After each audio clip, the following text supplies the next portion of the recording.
No coração de uma pequena comunidade, um terrível segredo se escondia nas sombras. Shania Davis, uma inocente criança de apenas 5 anos de idade, desapareceu de sua casa enquanto dormia. Sua história é um labirinto de enigmas, revelações e traições. Conforme os dias foram passando, perguntas sem respostas ameaçavam corroer a esperança de encontrar a verdade.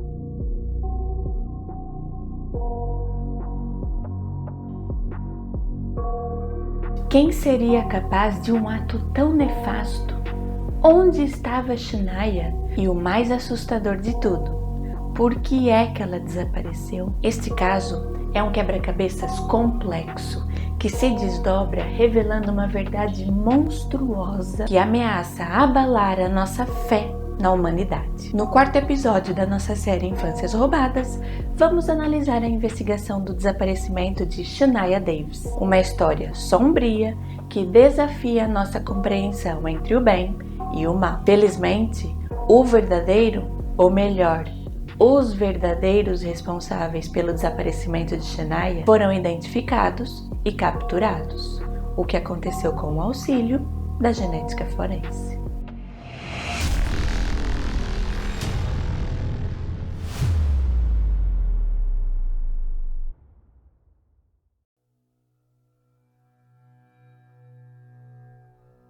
Filha de Bradley Lockhart e Antoinette Davis, Shania Davis nasceu em 14 de junho de 2004, na cidade de Fayetteville, localizada no estado norte-americano da Carolina do Norte. Shania é descrita como sendo uma criança reservada, tímida inicialmente, mas depois que ela ganhava confiança e se sentia à vontade, ela era muito carinhosa e gostava de receber atenção.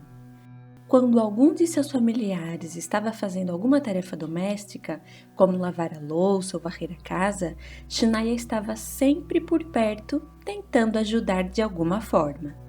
Ela adorava fazer coisas típicas das meninas da sua idade, como brincar de se fantasiar, brincar com Barbies e também de fazer penteados. Em 2009, Shania estava com 5 anos de idade. Ela frequentava a pré-escola Morganson Road e era muito querida pelos seus colegas e professores da escola. Como mencionado no início, Shania era tímida, mas com o passar do tempo, ela fez muitos amiguinhos na escola, sendo muito carinhosa e prestativa. Durante a maior parte dos seus 5 aninhos de vida, Shania foi predominantemente criada pelo seu pai. Sua mãe não era muito presente na sua vida.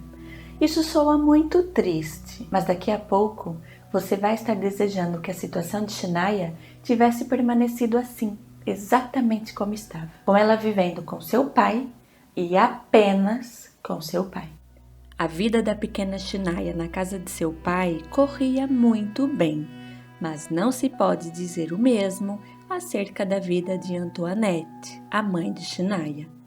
A vida de Antoinette era cheia de problemas, a maior parte deles sendo consequência do uso de substâncias ilícitas.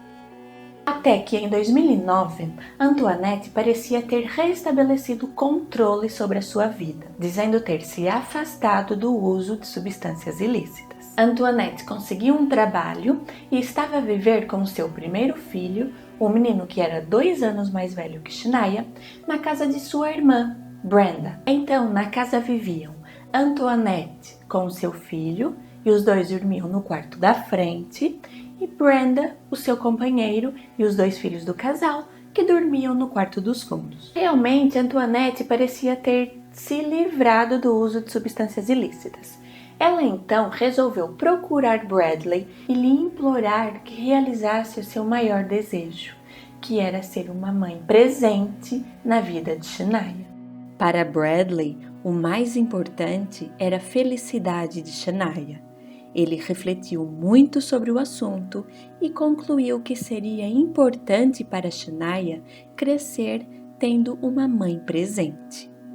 Bradley então chamou Antoinette para conversar e disse-lhe que ele ia fazer um teste, deixando Shania passar alguns dias por semana na casa de Antoinette. E se, em 6 meses, Antoinette não fizesse nenhuma asneira, não fizesse nada de errado, ela poderia ter Shania a tempo inteiro. A vida da pequena Shania estava prestes a ter grandes mudanças, mas o que ninguém sabia era que dentro de apenas 3 semanas, essas mudanças resultariam em uma grande tragédia.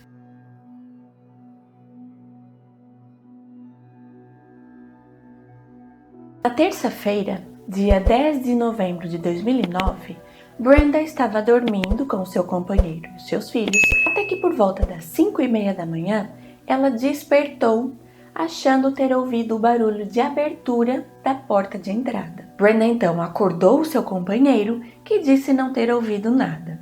Os dois então voltaram a dormir.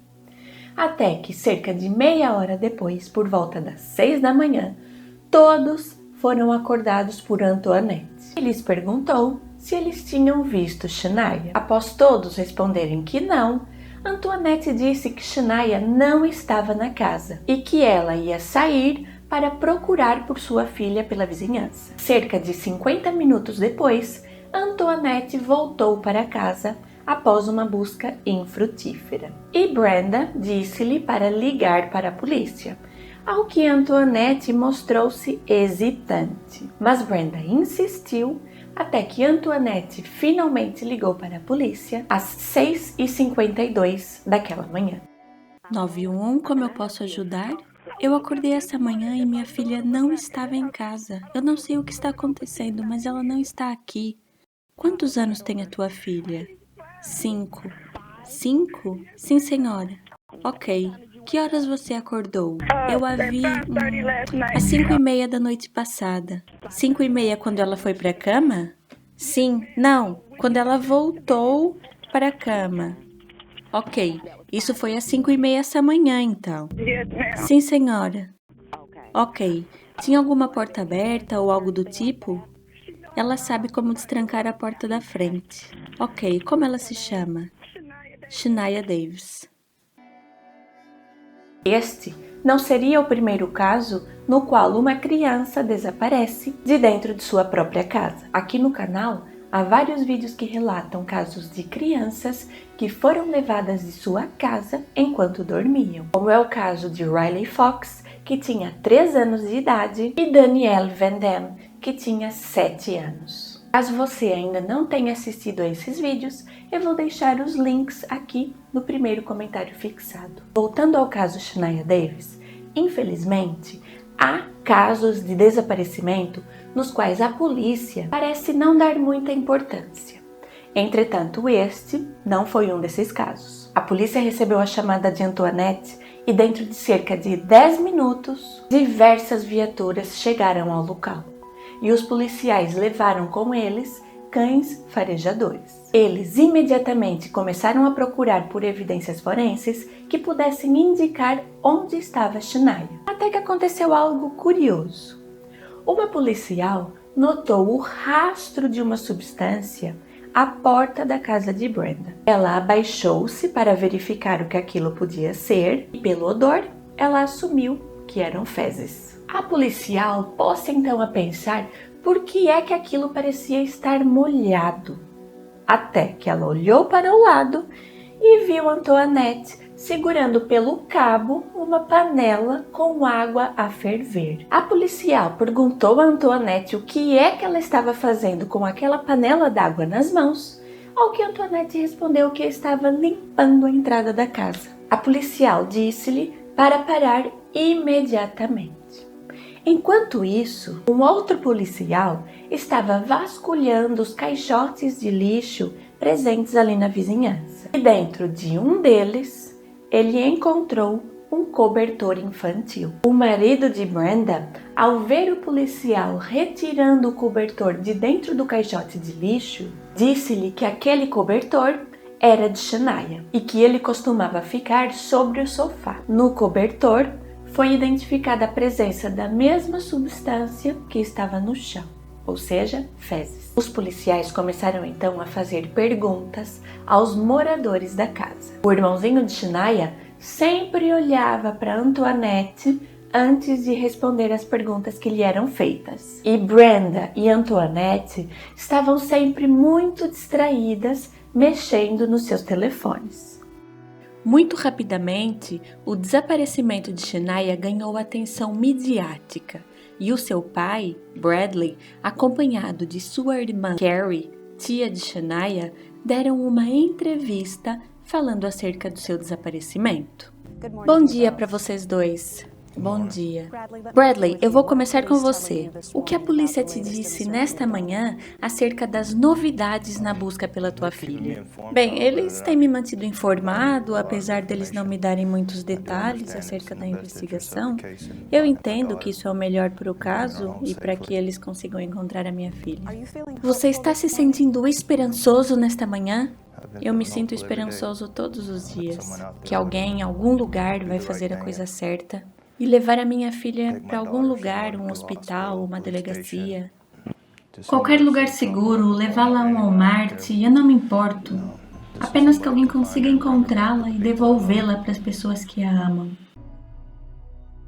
Você achou Bradley um tanto quanto frio e sem emoções? Pois eu vou lhe adiantar que Bradley estava apenas a tentar ser forte. A sua vida foi marcada por tragédias e já eu volto a falar sobre isso. Na tentativa de encontrar Shania o quanto antes, a polícia lançou um alerta Amber. Um alerta Amber, também conhecido como Sistema de Alerta de Rapto de Crianças, é um sistema de notificação de emergência utilizado para ajudar a localizar crianças desaparecidas. O sistema recebe esse nome em homenagem a Amber Eggerman, uma menina de 9 anos que foi sequestrada e teve a sua vida ceifada em 1996, no Texas, Estados Unidos. O alerta Amber funciona como um sistema de alerta rápido e coordenado, que envia informações acerca de uma criança desaparecida para o público em geral. Geralmente, o alerta Amber é utilizado quando há evidências claras de um sequestro ou perigo eminente para a criança desaparecida. Quando um caso do desaparecimento de uma criança é qualificado para o sistema de alerta Amber, as autoridades locais emitem um aviso para os meios de comunicação, incluindo estações de rádio, televisão, em alguns casos, também por meio de mensagens de texto, além de aplicativos móveis e painéis eletrônicos nas estradas. O alerta contém informações sobre a criança desaparecida, como nome, idade, descrição física e quaisquer outros detalhes que possam auxiliar na identificação daquela criança e, consequentemente, na sua localização. O objetivo do alerta Amber é mobilizar o público em geral para ajudar na busca e recuperação rápida e segura de uma criança desaparecida. Ao disseminar informações amplamente, o sistema busca envolver o número máximo de pessoas possível para, assim, maximizar as chances de localização e resgate das crianças. O alerta Amber tem sido implementado em vários países ao redor do mundo e tem se mostrado muito eficaz na localização e resgate de crianças desaparecidas. Até aquele momento, tudo o que a polícia sabia era que Shania tinha desaparecido e não havia nenhuma evidência que indicasse onde ela podia estar. Entretanto, o alerta Amber trouxe uma informação relevante para a investigação.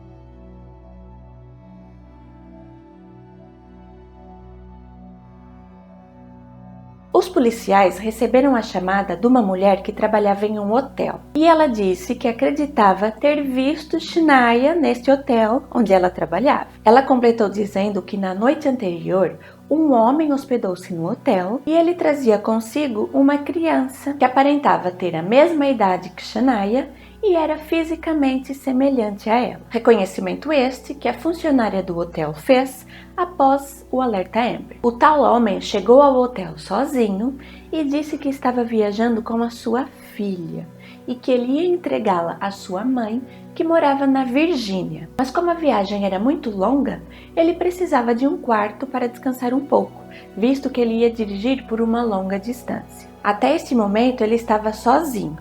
Ele fez então um check-in utilizando seus documentos de identificação e regressou ao parque de estacionamento, onde ele permaneceu por alguns minutos. E voltou carregando uma criança enrolada num cobertor. E foi nesse momento que a funcionária do hotel viu a criança pela primeira vez.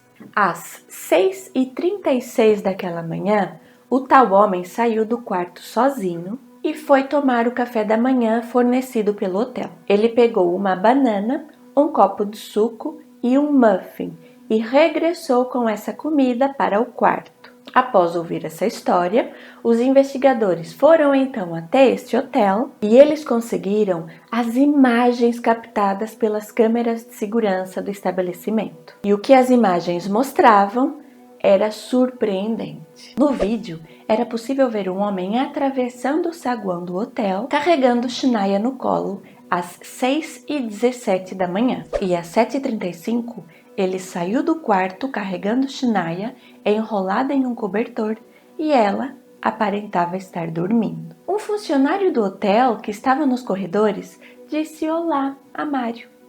Mário apenas fez contato visual com ele, não respondeu e continuou a caminhar na direção do parque de estacionamento. O funcionário achou o comportamento do tal homem muito estranho e discretamente começou a observá-lo. Ele viu que o tal homem caminhou até o seu carro, colocou a criança no banco do passageiro e fumou um cigarro. A seguir, ele voltou ao saguão do hotel e pediu que lhe devolvessem o dinheiro pago como caução, dizendo que ele tinha que voltar para a estrada para entregar a sua filha, a sua mãe, que vivia na Virgínia. E outra funcionária do hotel tinha mais uma informação chocante para dar aos investigadores. Essa funcionária era responsável por fazer a limpeza dos quartos. E ela disse que ao limpar o quarto 201, que era o quarto onde o tal homem hospedou-se com a criança, ela encontrou 2 embalagens plásticas.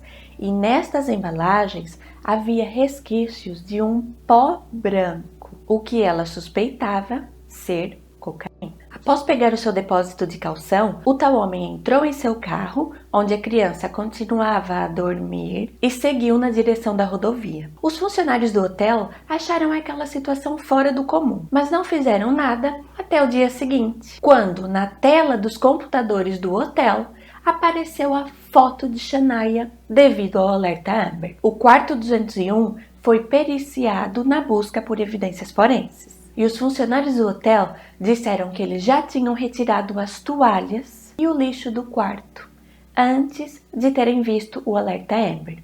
Mas, ao ver a foto de Shania nas telas dos computadores, eles imediatamente interromperam a limpeza do quarto e a roupa de cama ainda não tinha sido trocada. Os investigadores coletaram então a roupa de cama e enviaram-na ao laboratório para ser analisada. Os investigadores tinham a urgência de imediatamente descobrir a identidade daquele homem. E felizmente, para se hospedar no hotel, ele teve que mostrar um documento de identificação. Através dos registros desse documento no sistema do hotel, os investigadores descobriram que aquele homem era Mário McNeil. Mário McNeil não era um desconhecido dos familiares de Shania. Mário teve um breve relacionamento com Brenda, a irmã de Antoinette e tia de Shania. E foi Mário quem emprestou a Brenda o dinheiro para ela pagar a caução do arrendamento da casa onde ela vivia. E antes de Brenda ter reatado com o pai de seus filhos, Mário passou muito tempo naquela casa. E é dito que ele conseguia entrar até mesmo quando a porta estava trancada. Não é especificado se ele tinha a chave ou se ele conseguia abrir a porta de alguma outra maneira. Portanto, Mário conhecia a família. Agora restava saber por que é que ele tinha levado Shania a um quarto de hotel. Mas para isso, os policiais primeiro tinham que localizar Mário. Os policiais foram falar com a mãe de Mário, que imediatamente sentiu-se no dever de ajudar na investigação e deu aos investigadores o número do telefone celular de seu filho. O número do telefone de Mário foi então informado aos agentes do FBI, que iniciaram uma análise dos registros de chamadas mensagens de texto e localização do telefone de Mário. No dia 12 de novembro, 2 dias após o desaparecimento de Shania, através das informações de torres de celular, Mário foi localizado e levado à delegacia para dar o seu depoimento. Durante o interrogatório, Mário alegou não saber de nada. Os investigadores então colocaram sobre a mesa uma foto de Mário carregando Shania através do saguão do hotel. Neste momento, Mário pareceu ficar nervoso e, após um breve momento de silêncio, ele respondeu: "Mas esse não sou eu." Os investigadores pediram a Mário que explicasse então como é que aquele homem presente nas imagens e fisicamente muito semelhante a Mário tinha usado os seus documentos de identificação para fazer um check-in no hotel. Mário então mostrou-se ainda mais nervoso e disse: "Pode ser que os meus documentos tenham sido roubados." E Mário continuou negando que aquele homem captado pelas imagens das câmeras de segurança era ele. Mas os investigadores continuaram a pressioná-lo até que Mário começou a falar. Ele disse que na noite do desaparecimento de Shania, ele tinha recebido uma mensagem de texto, a qual ele julgava ter sido enviada do celular de Brenda. A mensagem era um pedido para que ele fosse até a casa de Brenda e pegasse Shania, que estava na varanda. Ele então recolheu Shania e levou-a até o hotel, onde ele fez o uso de cocaína. De acordo com Mário, enquanto ele estava no hotel, ele recebeu uma mensagem de texto de uma pessoa desconhecida, lhe pedindo que levasse Shania até uma lavanderia, e lhe deram o endereço dessa tal lavanderia. Ele então levou Shania até a esquina onde ficava a lavanderia e deixou-a lá. Obviamente, no fim dessa entrevista, após ouvir essa história mirabolante, os policiais informaram Mário que ele estava preso, acusado de sequestrar Shania. Os investigadores então saíram da sala de interrogatório por uns momentos e pelas câmeras de segurança eles viram Mário fazer o sinal da cruz. A seguir, ele tirou de seu bolso uma chave, tirou os seus sapatos e colocou a chave em uma tomada. Obviamente, Mário apenas levou um choque ligeiro, pois a voltagem não era alta o suficiente para tirar-lhe a vida. Mas essa atitude foi muito suspeita e deixou os investigadores pensando que essa história era muito mais macabra do que eles imaginavam. Mário então foi levado para sua cela e o seu celular foi verificado. As mensagens com a tal pessoa desconhecida pedindo que Mário levasse Shania até a lavanderia não foram encontradas porque elas não existiam, foram uma invenção de Mário. Mas o celular de Mário continha informações reveladoras. Nele, os policiais encontraram mensagens trocadas entre Mário e Brenda. E nessas mensagens, eles falavam sobre o desaparecimento de Shania.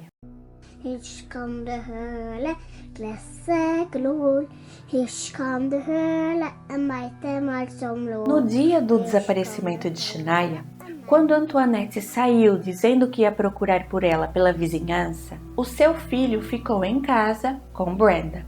E assim que a sua mãe saiu, ele disse a Brenda que Mário tinha estado na casa antes deles todos acordarem. O marido de Brenda perguntou se ele tinha certeza, e ele disse que sim. Brenda então ligou para Mário, que não atendeu o telefone. Então o marido de Brenda resolveu ligar para a esposa de Mário, que disse que ele não estava com ela. Brenda então enviou uma mensagem de texto a Mário, perguntando-lhe se ele tinha estado em sua casa, ao que ele respondeu que não. Ela então disse-lhe que ele estava mentindo e pediu-lhe para não falar mais com ela. Mário então enviou mais uma mensagem a Brenda, perguntando por que é que o marido dela tinha ligado para a esposa dele, mas Brenda não lhe respondeu. A polícia só soube dessa troca de mensagens 2 dias após o desaparecimento de Shania, no dia 12 de novembro. E Brenda disse aos investigadores que não tinha contado nada disso à polícia porque ela tinha medo de fazer suposições e não queria incriminar ninguém. Os investigadores foram então falar com Antoinette para ouvir a sua versão dos fatos. No início da conversa, Antoinette afirmou insistentemente que não sabia onde estava Shania. Entretanto, os investigadores conseguiram pressioná-la até que ela começou a falar. Preparem-se, pois os fatos que eu vou narrar agora são de revirar o estômago. Pois bem, Antoinette devia dinheiro a Mário. Há fontes que dizem que ele lhe tinha emprestado $200 para ela pagar por hospedagem e para comprar comida para ela e para o seu filho. Mas há outras fontes que dizem que Mário era quem lhe fornecia as substâncias que ela usava. E foi comprando essas substâncias dele que ela acumulou essa dívida de $200. O que todas as fontes têm em comum é que Antoinette devia dinheiro a Mário. Ao contrário do que possa parecer, Mário não foi até a casa de Brenda à procura de Antoinette para receber o seu dinheiro. O que aconteceu foi que, na noite do desaparecimento de Shania, Mário estava em sua própria casa, fazendo uso das substâncias que ele fornecia, cheirando-as e bebendo licor. Ao meio da noite, ele pegou no seu telefone e começou a ligar para todas as mulheres que ele conhecia, a ver se conseguia convencer alguma delas a passar aquela noite com ele. Vale ressaltar que Mário vivia com a sua esposa e o casal tinha um filho de 1 ano e meio de idade. Então, Mário estava ali a ligar para todas as mulheres presentes na sua agenda telefônica, até que ele ligou para Brenda. Mas Brenda não atendeu porque ela estava dormindo. Mário então decidiu ir até a casa dela para tentar convencê-la a passar a noite com ele. Ao chegar à casa de Brenda, ele encontrou Antoinette. Mário disse-lhe que queria falar com Brenda, mas Antoinette jogou água fria em seus planos, dizendo que Brenda estava dormindo e que ele não iria acordá-la. Mário disse a Antoinette: "Ok, eu não posso ver a sua irmã? Tá tudo bem, sem problema nenhum. Mas olha, que tal você pagar aquele dinheiro que você me deve?" Antoinette disse-lhe que não tinha o dinheiro e que na verdade ela não tinha dinheiro nenhum. Mário então ficou muito zangado e não podemos nos esquecer que ele tinha feito uso de substâncias. Naquele momento, Mário já tinha se esquecido de Brenda. Tudo que ele tinha em mente era o fato que Antoinette tinha uma dívida com ele e ele não iria sair dali até que ela o pagasse. Ele então sugeriu a Antoinette que lhe pagasse a dívida com favores sexuais. E agora essa história fica mesmo horripilante, por assim dizer. Antoinette decidiu que sim, ela faria o pagamento da dívida usando favores sexuais. Mas a mente doentia e perversa de Antoinette adotou outra estratégia.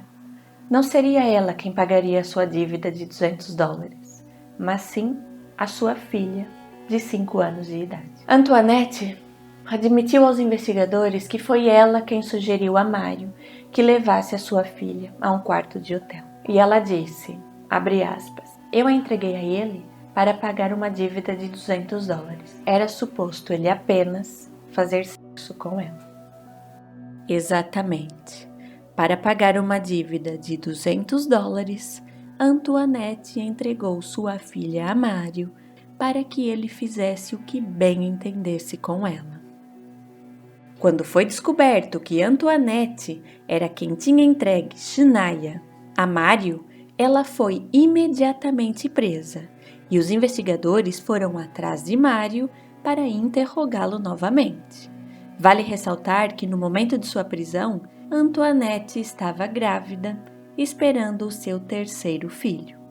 Nesse momento, Antoinette estava na prisão, Shania continuava desaparecida e Bradley, o seu pai, estava em estado de completo desespero. A vida de Bradley não tinha sido nada fácil.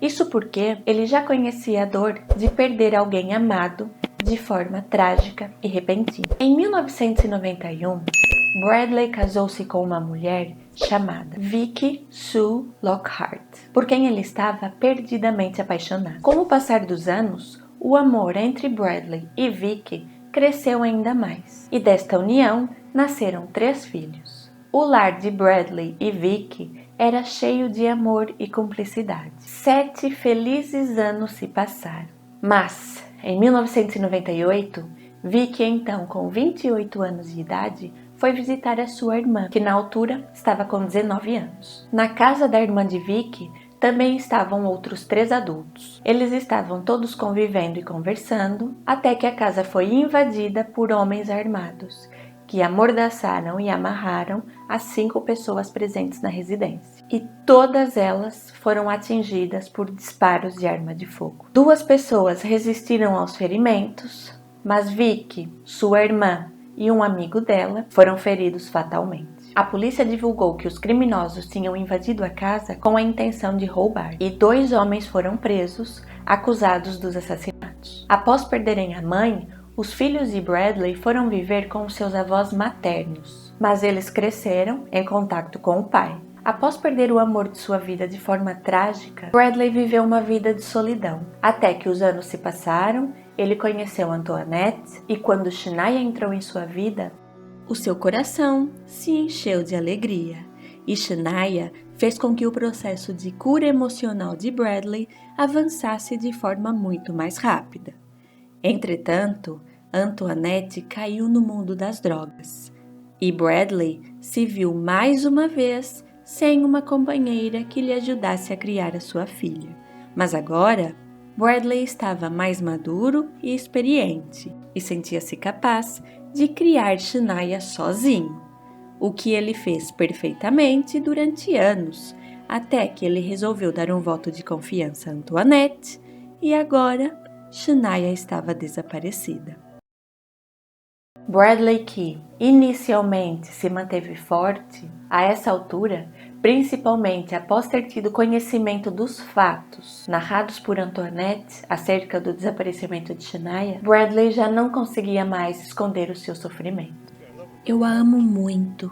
Quem quer que tenha alguma informação, uma pessoa que tenha filho e saiba o quanto a criança significa para ele, traga minha Shania em segurança. Se você está ouvindo essa mensagem hoje, eu estou com muitas saudades, querida. E eu estou à tua espera. Eu não vou desistir. Não desista, meu amor. Os investigadores resolveram interrogar Mário mais uma vez. Eles o pressionaram, dizendo que Antoinette já tinha contado toda a verdade. E insistiram na pergunta: onde está Shania? Mário continuou afirmando que era inocente, mas os investigadores continuaram a pressioná-lo e conseguiram fazer com que Mário começasse a falar. Mário não admitiu ter cometido nenhum ato de violência contra Shania. A única coisa que ele admitiu foi ter abandonado seu corpo. E apesar de não saber exatamente a localização, Mário indicou a área na qual ele tinha deixado o corpo da pequena Shania, dizendo que era um local onde as pessoas costumavam caçar cervos.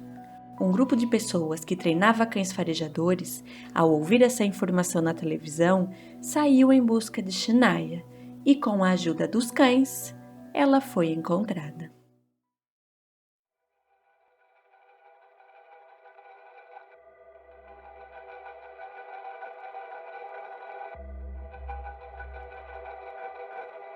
Vocês a encontraram? Ok, eu vou ligar para ele. Nós tivemos uma pista porque uma das pessoas que trabalha no centro de treinamento de cães viu nas notícias que um cara tinha tirado a vida de uma criança e ele só admitiu o fato de ter deixado o corpo dela numa região onde tinha carcaças de cervos e lixo. E aí eu me lembrei que há pouco tempo eu tinha passado aqui por essa região e eu senti um cheiro forte e muito desagradável. Então nós decidimos vir aqui para ver se tinha carcaças de cervo e lixo. Aí os meus colegas entraram por ali e conseguiram encontrá-la. Isso porque os cães demonstraram um grande interesse e ficaram muito agitados quando chegaram próximos ali daquela região. Então nós decidimos confirmar. E sim, isso é terrível. Isso não são boas notícias de forma alguma. Olha, eu nem sei, eu estou muito preocupado. Eu estou contente por ter conseguido ajudar.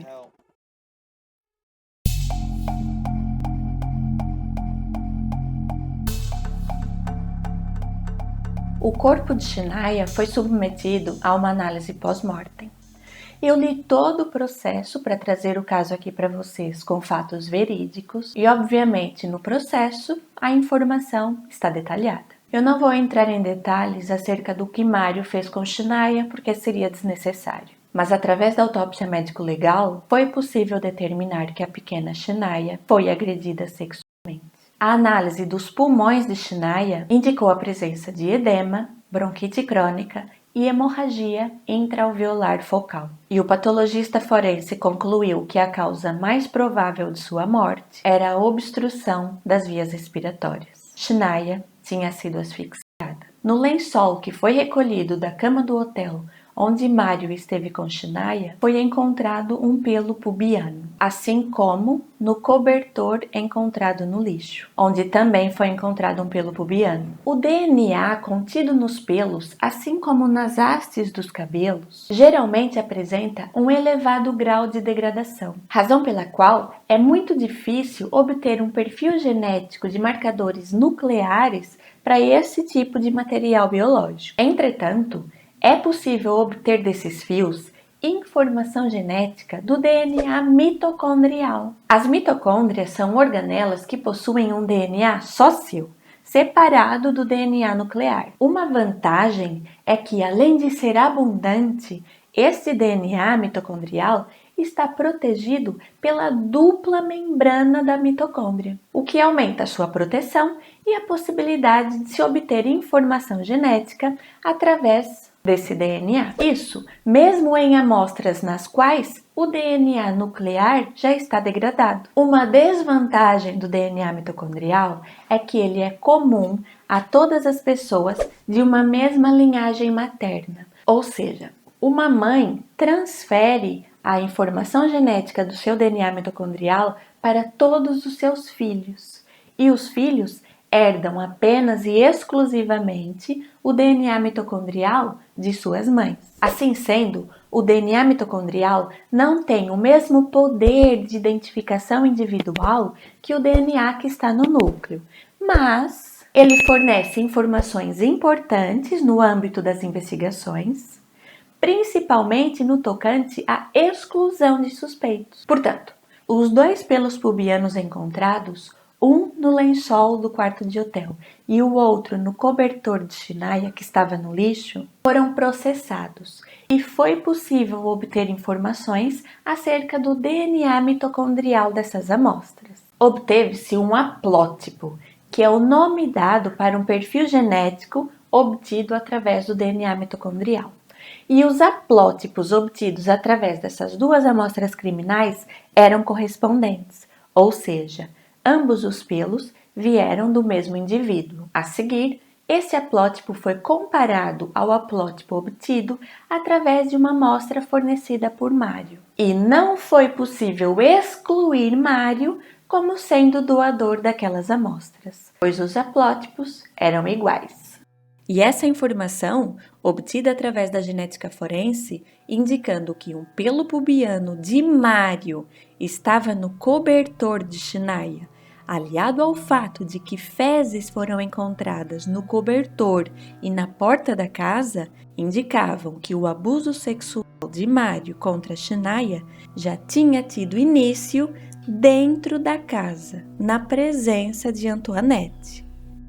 Além dessas informações muito importantes obtidas através da genética forense, uma geóloga analisou amostras de solo que foram colhidas no local onde o corpo de Shinaya foi encontrado e verificou que estas amostras e amostras que foram colhidas do assoalho do carro de Mário continham a mesma composição mineralógica. E além da mesma composição, os minerais estavam ali presentes nas mesmas proporções. Portanto, muito provavelmente, aquele solo recolhido do carro de Mário tinha vindo do local onde o corpo de Shinaya foi encontrado.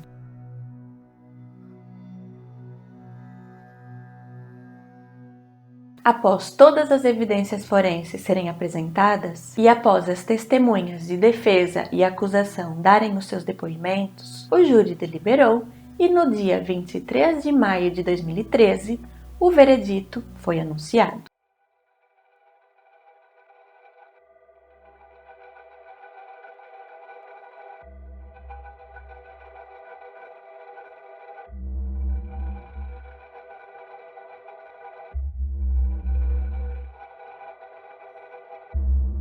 Mário McNeil foi considerado culpado das acusações de assassinato em primeiro grau e também das acusações subjacentes de sequestro e agressão sexual.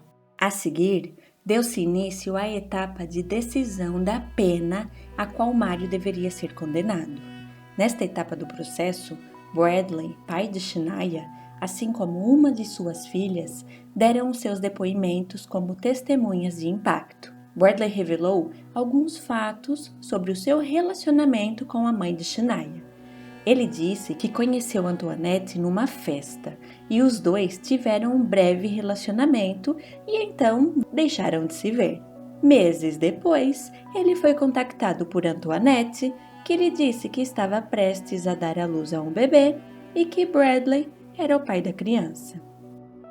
Esta história é muito semelhante à história de um caso de paternidade sobre o qual eu já fiz um vídeo aqui no canal. E eu vou deixar o link desse vídeo aqui no primeiro comentário fixado. Bradley deu todo o suporte e apoio a Shania quando ela nasceu. E durante cerca de um ano, Shania viveu com Antoinette e sua família, indo passar os fins de semana na casa de Bradley. Até que no fim de 2005, Bradley conseguiu comprar uma casa muito grande em Fayetteville e nesta casa, Bradley foi viver com Shania e os seus outros 3 filhos. Tudo correu bem até o momento que vocês já sabem. Antoinette apareceu dizendo que queria uma chance e Bradley aceitou que ela levasse Shania. Bradley disse que perder Shania foi uma das situações mais difíceis pelas quais ele passou em toda a sua vida. E que ele ainda tinha dificuldades para dormir, ele teve problemas graves de saúde devido ao estresse e ainda tem dificuldades em se concentrar nas coisas, se questionando constantemente se havia alguma coisa que ele pudesse ter feito para impedir que essa tragédia acontecesse. Cheyenne Lockhart, filha de Bradley e meia-irmã de Shania, na altura de seu depoimento, estava com 21 anos, e Cheyenne descreveu Shania como uma mini Cheyenne, pois ela gostava de fazer tudo o que sua irmã mais velha fazia. Cheyenne completou dizendo que Shania era uma criança divertida que estava sempre contando piadas e também muito amorosa e carinhosa, que constantemente dizia a todos que os amava muito. Cheyenne disse que a perda de sua irmã era algo que ela jamais iria superar, pois ela pensava em Shania todos os dias. No dia 29 de maio de 2013, a pena a qual Mário foi condenado foi anunciada. O júri decidiu que Mário deveria morrer. E a seguir, foi a vez de Antoinette ser julgada. No dia 18 de outubro de 2013, Antoinette Davis foi a julgamento, sob as acusações de assassinato em primeiro grau, tráfico de pessoa, sequestro em primeiro grau e diversas outras acusações relacionadas aos crimes sexuais cometidos contra sua filha. Durante o seu julgamento, Antoinette pediu desculpas a Bradley e disse: "Eu quero dizer que eu fiz o melhor para os meus filhos. Eu não vou dizer que eu fui uma mãe perfeita, mas eu fui uma boa mãe. Eu fiz o que eu tinha que fazer para sustentá-los. Eu fiz o que eu tinha que fazer para garantir que eles estivessem bem. Eu não tive a ajuda de ninguém." O juiz do caso discordou completamente de Antoinette e fez questão de expressar a sua opinião. Ele disse: "Você podia ter salvo a vida de sua filha e você não salvou. Você teve o tempo, a oportunidade e os meios para salvar a vida de Shania e você não a salvou. Não, você não é uma boa mãe. Isso não tinha que ter acontecido." Antoinette foi condenada a uma pena de 17 a 21 anos de prisão e poderá pedir liberdade condicional em 2027. O juiz ordenou que Antoinette ficasse registrada como uma criminosa sexual por um período de 30 anos e sugeriu que ela tivesse acompanhamento psicológico enquanto estivesse na prisão. Em entrevista, Bradley disse que ele ainda está a fazer o luto por Shania, mas que ele perdoou Antoinette já há muito tempo. E ele acha que Shania também perdoou a sua mãe. Bradley disse que Antoinette pode usar o tempo que vai passar na prisão para olhar para dentro, profundamente, e ajudar outras pessoas compartilhando a sua história. O funeral de Shania foi um momento muito tocante. Cerca de 1.500 pessoas compareceram à cerimônia, porque este era o número máximo de pessoas que o recinto podia abrigar. Outras centenas de pessoas assistiram à cerimônia do lado de fora do recinto. O funeral foi pago pelo jogador de basquetebol Shaquille O'Neal, que disse que ao ver a história de Shania na televisão, os seus olhos encheram-se de lágrimas. E ele queria que Shania tivesse um funeral tão bonito como ela era. A cerimônia começou ao som de piano e sobre o seu pequenino caixão cor-de-rosa, um telão exibiu fotos de Shania brincando na neve, abrindo presentes de Natal e celebrando o seu último aniversário, de 5 anos de idade. Ela foi enterrada no cemitério de Fayetteville sob uma sepultura em formato de coração, onde se lê: Anjo de Deus, chamada para casa. Bradley disse à entrevistadora Oprah que ele tenta manter o seu coração o mais puro possível e que pode ser que um dia ele se sente com Antoinette para conversar e tentar entender o que se passava na cabeça dela. E as tragédias na vida do pobre Bradley não pararam por aí. Em 2017, o seu filho de 20 anos foi encontrado sem vida após ter sido atingido por um disparo de arma de fogo. Ele foi sepultado ao lado de sua irmãzinha. 2 jovens foram presos sob a acusação de conspiração e homicídio.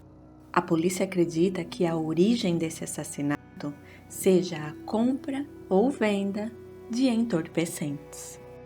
Quando questionado acerca do que ele queria que acontecesse com Mário, Bradley disse: está nas mãos de Deus e nas mãos do sistema judiciário. Mário deve e vai pagar pelas consequências dos seus atos. Bradley disse que ele espera que a história de sua filha Shania ajude a manter outras crianças em segurança.